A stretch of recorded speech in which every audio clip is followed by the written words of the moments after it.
How are we doing, guys? Moose here, Season 1, Episode 11 of our West Ham United career mode, and we are going to have a shorter episode for you here. West Ham against Swansea City game is going to be featured here, and then we're going to get a little bit of transfer business done before we see what you guys think. So obviously get into a huge game with Swansea City here. We're currently in 6th place, 41 points, level with Spurs for 5th, but they're ahead on goal differential, which is just incredible. We keep pulling out these results.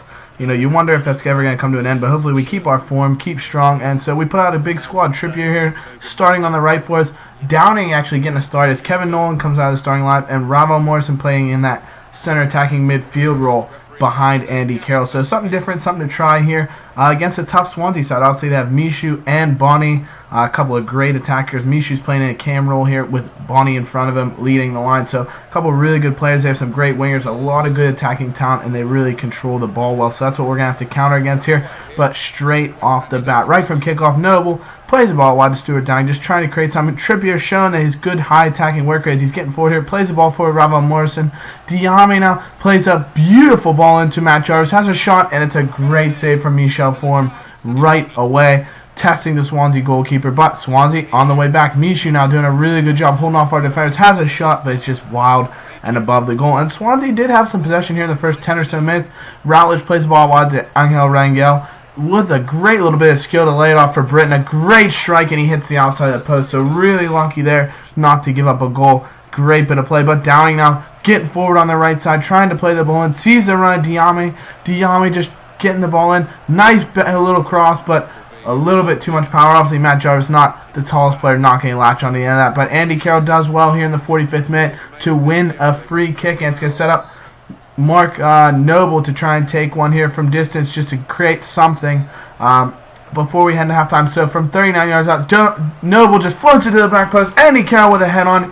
It's a brilliant finish, and he continues his fine run of goal scoring form. He's now up to 12 goals in all competitions, and I want to say something along the lines of 13, 14 games max. It's unbelievable the play he's had. Look at him calling for that ball, wants it to the back post. It's right there. He just puts it on goal, forces Vorm to make a save, which he's unable to do. It's just an unbelievable ball in from Noble right to the back post and a brilliant finish. So we head into halftime on the strength of that goal, up 1-0 into the second half. Swansea, though, trying to create some pressure to come back. Mishu and Bonnie linking up again. A great ball into Mishu. Has a good shot, and he just puts it wide against the finish.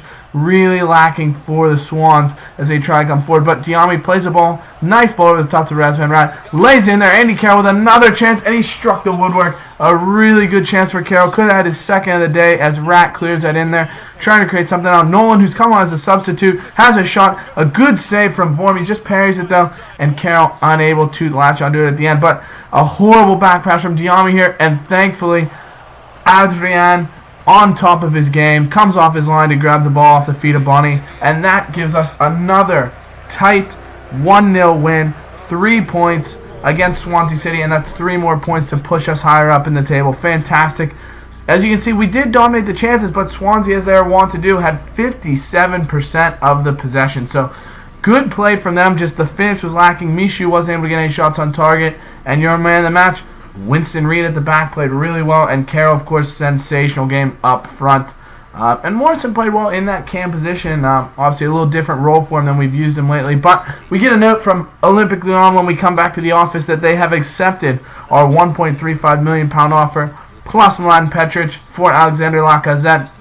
And we're going to go in for a deal with him here. Really excited to bring him to the club. But we also get a note from Carlton Cole that he's not happy with his role. Obviously, he's going to be even more unhappy when Lacazette comes into the club, which he has accepted the offer. And so he's going to be in the team as our striker behind Andy Carroll. So it really gives us that option to play 4-1-2-1-2 if that's what we desire, as well as even leave Lacazette up top by himself because he has that ability. He's just a fantastic player. So we give Lacazette a squad number. I believe he ends up with number 25.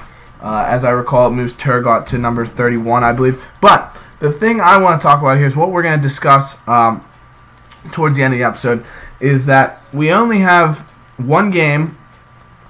Actually, I'm not sure if we have a game. The game might be the day after the window ends. But we have at most one game before the end of the transfer window here against Wigan, I believe, in the Capital One Cup. And we have plenty of money to work with. We have probably 5 days, I think, until the end of the window. So the question I have here is, Where do we go with that money? I believe we have somewhere in the range of £3 million and 50,000 or so on the wage budget, if not a little bit more, because I moved it up the wage budget. Yeah, here we go. We're going to take a look at £3 million or so and 60K on the wage budget. So do we sign a youth scout with that money and save the wages? A good youth scout for $3 million or so. Do we go in for a player and then sign a $1 million or so youth scout? What kind of action should we go with the money? Obviously, I have some ideas in mind, but let me know what you guys think as well in the comments. And thanks for watching. Leave a like, subscribe. Obviously, it's a short video. Leave a comment, and we will see you when we finish this transfer window out, guys. So thanks. Have a good one. Bye-bye.